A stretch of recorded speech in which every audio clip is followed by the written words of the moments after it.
Welcome বন্ধুরা, তোমরা যারা মাধ্যমিক 2027 সালে এক্সামে বসবে তাদের জন্য বৃত্ত, স্পর্শক এবং জ্যা এই পোর্শনটা কিন্তু খুব ইম্পর্টেন্ট। তো আজকে একটা বেসিক অঙ্ক নিয়ে আমরা একটু আলোচনা করছি। অঙ্কটা বলছে 10 সেন্টিমিটার ব্যাসার্ধের দুটি সমান বৃত্ত পরস্পরকে ছেদ করেছে এবং তাদের সাধারণ জ্যায়ের দৈর্ঘ্য 12 সেন্টিমিটার।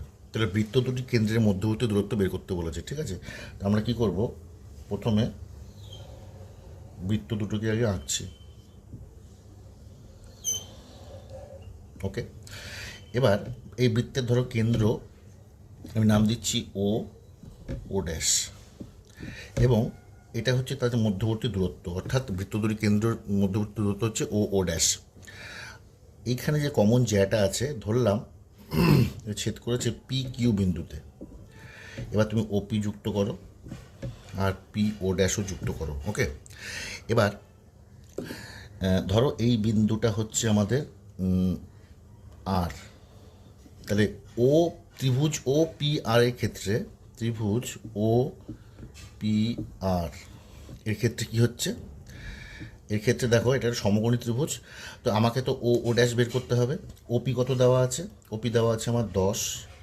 পি কিউ যেটা, ওপি দেওয়া আছে কত? 10 সেন্টিমিটার। পি কিউ দেওয়া আছে 12 সেন্টিমিটার। অর্থাৎ তাহলে পি আর কত হবে? পি আর নিশ্চয়ই 6 সেন্টিমিটার হবে, হাফ। ওকে, তাহলে ত্রিভুজ ও পি আর সমকোণী ত্রিভুজে ও আরটা কত? ও আর ইজ ইকুয়াল টু রুট, আমরা কি বলতে পারি? নিশ্চয়ই বলতে পারি যে 10² মাইনাস 6² সমকোণী ত্রিভুজের ধর্ম থেকে জানি আমরা। অর্থাৎ এটা করলে কত হবে? 100 মাইনাস 36, অর্থাৎ রুট 64 মানে 8 সেন্টিমিটার। অর্থাৎ ও আর এটা হলো আমাদের 8 সেন্টিমিটার। তাহলে ও ড্যাশ কত হবে? 16 সেন্টিমিটার।